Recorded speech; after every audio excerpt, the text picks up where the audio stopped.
Hello दोस्तों, आप सभी का स्वागत है लर्निंग विद A2 पर। दोस्तों, आज हम बात करने वाले हैं समान नागरिक संहिता के बारे में। लेकिन इससे पहले दोस्तों, आज हम बात करेंगे अधिकारों के बारे में। भारत का संविधान दोस्तों भारतीय नागरिकों को दो प्रकार के अधिकार देता है। पहला हमारा मौलिक अधिकार है दोस्तों, और दूसरा हमारा राज्य के नीति निर्देशक तत्व की बात करते हैं। मौलिक अधिकारों की बात करते हैं दोस्तों, तो इसका प्रावधान भारतीय संविधान के भाग 3 में किया गया है।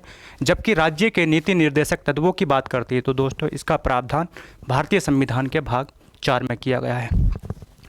मौलिक अधिकार दोस्तों अमेरिका से लिए गए हैं, जबकि राज्य के नीति निर्देशक तत्वों की बात करते हैं तो कहाँ से अडॉप्ट किया गया दोस्तों? आयरलैंड से अडॉप्ट किया गया है।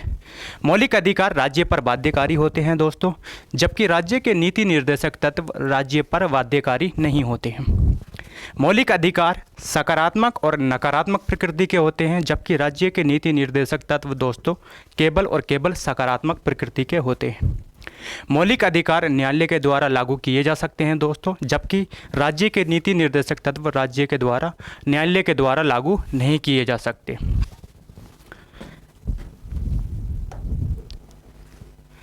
दोस्तों, बात करेंगे हम डीपीएसपी की। डीपीएसपी क्या है, यानी राज्य के नीति निर्देशक तत्व क्या है? राज्य के नीति निर्देशक तत्व राज्य को दिए गए सकारात्मक निर्देश हैं, जिनका पालन नीति निर्माण में करने की अपेक्षा की गई है। इससे दोस्तों होगा क्या? इससे भारत एक कल्याणकारी राज्य बन सकेगा। यानी दोस्तों अगर हम डीपीएसपी की बात करते हैं तो इसमें ही हमारा क्या है, अनुच्छेद 44 का प्रावधान किया गया है, और अनुच्छेद 44 में समान नागरिक संहिता की बात की गई है। दोस्तों सभी के लिए, सभी धर्मों के लिए एक जैसे कानून की बात की गई है। यानी समान नागरिक संहिता से उत्तराखंड में क्या बदलेगा दोस्तों, उस पर हम क्या है बात करेंगे। दोस्तों आप जानते हैं गोवा पहला राज्य था जहां पर समान नागरिक संहिता लागू की गई थी। यानी पुर्तगालियों के समय से ही वहां पर क्या है समान नागरिक संहिता लागू की गई थी। लेकिन दोस्तों स्वतंत्र भारत का पहला राज्य कौन बन जाएगा? उत्तराखंड बन जाएगा, जहां पर क्या है समान नागरिक संहिता लागू की जाएगी। तो समान नागरिक संहिता से उत्तराखंड में क्या बदलेगा दोस्तों, उस पर हम बात करने वाले हैं। सभी धर्मों के लिए समान कानून की बात करेंगे दोस्तों। अभी क्या प्रावधान है उत्तराखंड में? शादी, तलाक, विरासत और गोद लेने के मामले में विभिन्न धर्मों के अलग अलग पर्सनल लॉ हैं। लेकिन दोस्तों जब ये विधेयक उत्तराखंड में लागू हो जाएगा तो क्या बदलाव होंगे? एक कानून बनेगा जो सभी धर्मों के लिए समान होगा दोस्तों। अभी क्या प्रावधान है दोस्तों? तलाक के बाद दोबारा उसी पुरुष से शादी के लिए कुछ कुरीतियां हैं। विधेयक में क्या दोस्तों प्रावधान किया गया है? महिलाओं को तलाक के बाद उसी पुरुष या अन्य पुरुष से शादी करने का अधिकार है दोस्तों। महिला चाहे तो तलाक के बाद उसी पुरुष से शादी कर सकती है दोस्तों, या फिर किसी दूसरे पुरुष से शादी कर सकती है। लेकिन दोस्तों उस पर क्या है प्रेशर नहीं डाला जाएगा। अगर इस तरह का मामला संज्ञान में आता है तो ऐसे व्यक्ति को 3 साल की जेल या फिर 1 लाख का जुर्माना तक भरना पड़ेगा। दोस्तों और क्या प्रावधान किए गए हैं इस विधेयक के माध्यम से? शादी के लिए बराबरी का हक है। अभी क्या प्रावधान है दोस्तों? कुछ समाज में पत्नी के जीवित रहते पति को दूसरी शादी का अधिकार है। यानी जब ये विधेयक उत्तराखंड में दोस्तों लागू हो जाएगा तो पति या पत्नी जीवित है तो दूसरी शादी पर पूरी तरह से प्रतिबंध लगा दिया गया है। यानी अगर पति पत्नी दोनों जीवित हैं तो दोस्तों वो दूसरी शादी क्या है नहीं कर सकते। अभी क्या है दोस्तों, शादी के बाद धर्म परिवर्तन के मामलों में पीड़ित पक्ष के लिए अधिकार स्पष्ट नहीं है। यानी शादी के बाद जो है दोस्तों अगर कोई व्यक्ति धर्म परिवर्तन करता है या उससे ज़बरदस्ती करवाया जाता है तो उसके लिए अधिकार स्पष्ट नहीं है।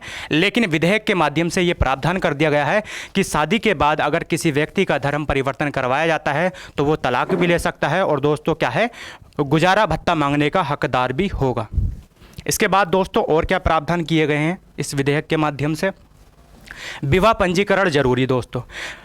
शादी का पंजीकरण अनिवार्य नहीं है दोस्तों। पहले क्या था कि शादी का रजिस्ट्रेशन अनिवार्य नहीं था, लेकिन इस विधेयक के माध्यम से शादी का रजिस्ट्रेशन अनिवार्य कर दिया गया है पोर्टल के माध्यम से। अभी क्या है दोस्तों, विवाह पंजीकृत ना कराने वालों को सरकारी योजनाएं और सुविधाओं का लाभ भी मिलता था। यानी अगर आपने शादी का रजिस्ट्रेशन दोस्तों नहीं कराया है अभी, तो आपको सारी सुख सुविधाएं क्या है सरकार की तरफ से मिल रही थी। यानी सरकारी सारी योजनाओं का लाभ आप उठा रहे थे। लेकिन विधेयक लागू होने के बाद दोस्तों अगर आप पंजीकरण नहीं कराते हैं शादी का तो आप सरकारी योजनाओं का लाभ नहीं उठा पाएंगे। दोस्तों लिव इन ए रिलेशनशिप की हम बात करते हैं। अभी क्या है दोस्तों, लिव इन ए रिलेशनशिप के मामलों में सिर्फ सुप्रीम कोर्ट के फैसलों के माध्यम से स्पष्टता थी। लिव इन ए रिलेशन में रहने वाले, अगर हम बात करते हैं दोस्तों, लिव इन ए रिलेशनशिप में रहने वाली लड़की की उम्र कम से कम दोस्तों 18 साल होनी चाहिए, जबकि लड़के की उम्र कम से कम 21 साल होनी चाहिए। अगर लड़का लड़की की उम्र कम से कम 21 साल है दोस्तों, तो वो लिव इन रिलेशनशिप में रहने के लिए उनको क्या है, पंजीकरण कराना पड़ेगा, और साथ में क्या है, अनिवार्य रूप से अपनी माता पिता को क्या है दोस्तों बताना पड़ेगा। लिव इन रिलेशनशिप में रहने वालों का रजिस्ट्रेशन पहले दोस्तों नहीं होता था, लेकिन अब रजिस्ट्रेशन कराना क्या हो गया दोस्तों, अनिवार्य हो गया है।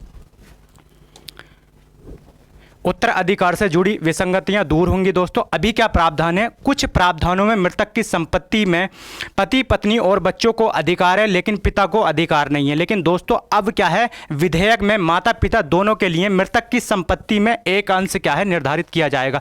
यानी पहले क्या है दोस्तों, मृतक की संपत्ति में पिता के लिए क्या है कुछ अंश निर्धारित नहीं किया जाता था, लेकिन इस विधेयक के माध्यम से मृतक की संपत्ति में कुछ अंश क्या है मृतक के पिता के लिए निर्धारित किया जाएगा।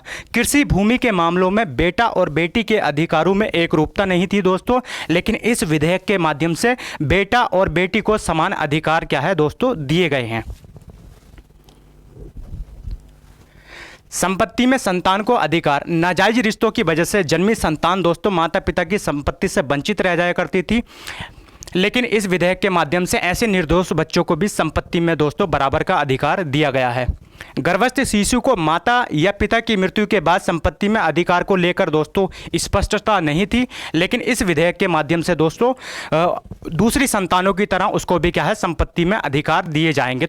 तो दोस्तों ऐसी नई अपडेट पाने के लिए दोस्तों लर्निंग विद A2 से जुड़े रहिएगा। तो चलिए दोस्तों मिलते हैं नेक्स्ट वीडियो।